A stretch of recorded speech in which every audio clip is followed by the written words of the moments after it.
दोस्तों बताना चाहूँगी, पटना में एक मालसारी इलाका है।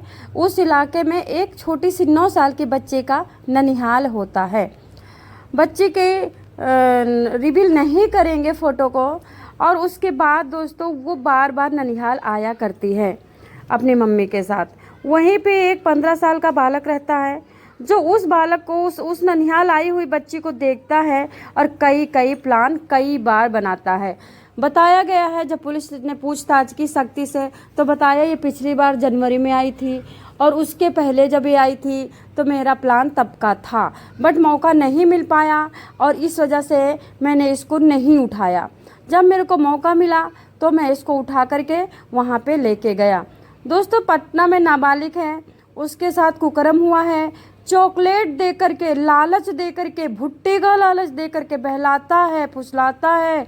उसके बाद आरोपी को अपनी साइकिल पे बिठाता है और उसके बाद उसको एक वहीं के जहाँ पे रहता है माल सलामी थाना में जो ये वहीं पे एक टूटा फूटा घर रहता है, वहीं पे जाके नाबालिग के साथ कुकर्म की वारदात करता है, यानी वारदात को अंजाम देता है। फिलहाल नाबालिग अभी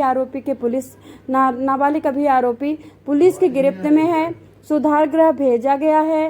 पीड़िता ने घटना स्थल के बारे में बताया कि पुलिस की पूछताछ में जो जानकारी दी थी उसके आधार पर उस मकान से कुछ संदिग्ध सामान जो कि ये प्लान बना करके पहले से अपने पास रखता था, वो संदिग्ध सामान मिला है। सामान में क्या मिला है बताना चाहूँगी। तेल बरामद हुआ है, कुछ खाने पीने की चीज़ें बरामद हुई हैं।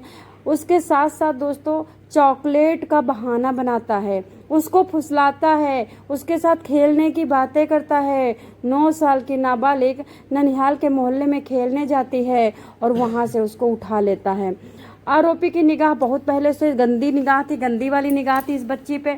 इस बच्ची को कुछ नहीं पता कि नानी के यहाँ पे, जो हमारे यहाँ पे पड़ोसी सब हैं, ये हमें गंदी नज़र से देखते हैं। 9 साल की बच्ची को गंदी नज़र से देखा जाता है, 9 साल की बच्ची के लिए प्लान बनाया जाता है, 9 साल की बच्ची को फुसलाया जाता है, बहकाया जाता है और बच्ची को कुछ नहीं पता, क्योंकि अपने घर से ज़्यादा सेफ नानी का घर होता है। उसके बाद सुनसान बताता है, उसके बाद सुनसान मासूम को मकान में लेके गया। उसके बाद वारदात को अंजाम दिया। घटना के बाद आरोपी को वहीं पे बिलखती मासूम को छोड़ के, अगर कोई बड़ा होता ना, इसको ख़त्म भी कर देता गला घोट करके।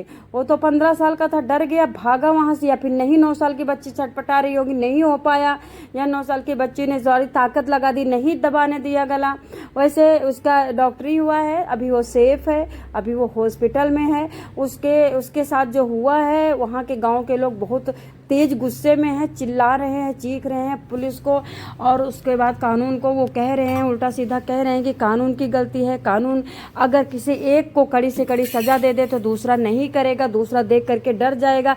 100 लोगों को बचाने के लिए एक को तो बरदानी और कुर्बानी देनी पड़ेगी, ऐसे करके नारे लगा रहे हैं। उसके बाद ये क्या करता है, घर आता है, घर से कपड़े लेता है, कपड़े लेकर के बहाना बनाता है, पटना में चला जाता है, पटना में दोस्तों के साथ रहता है। दोस्तों के कई घर हैं, कई दोस्तों के कई घरों की लोकेशन चेंज करता है और पुलिस को गुमराह करता है। पुलिस इसको ढूंढने में बड़ा टाइम लगाती है। दोस्तों बताना चाहूँगी, ये 15 साल का बच्चा कुख्यात डाकू बनेगा।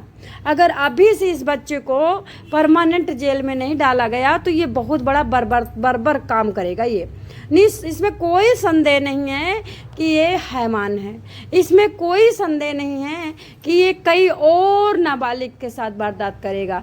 तो दोस्तों कानून का डर नहीं है, लोगों के दिल में सिर्फ और एक चीज़ बसी हुई है, हम कुछ भी कर लेंगे, हमें पैसे भर के हमारी पुलिस मान ही जाएगी। आपको इसी के साथ साथ एक केस और गुड़गांव का, उस गुजरात का आया हुआ है। गुजरात में दोस्तों एक बच्चा, औरत एक लड़की को, 3 साल की बच्ची को उठाता है, उठा करके बहुत दूर लेके जाता है, स्कूल के खंडहर के पीछे कुकर्म करता है। उसके बाद उसका गला दबाता है। आदमी की उम्र 25 साल। उसके बाद वहाँ से भाग जाता है। जब वो पकड़ा जाता है तो यूँ छूट जाता है जैसे लगता है कि हाथ से रेत।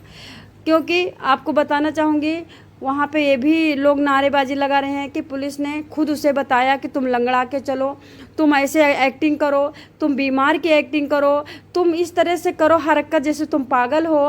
पुलिस ने उसको गुमराह करके इस तरह से करवा करके उसको जमानत दिलवा दी है और बच्ची मर चुकी है, बच्ची का कोई निशान अता पता नहीं है। तो इसीलिए तो कानून और पुलिस पे उंगली उठती है, जब उंगली उठती है तो फिर वहाँ पे बुरा लगता है।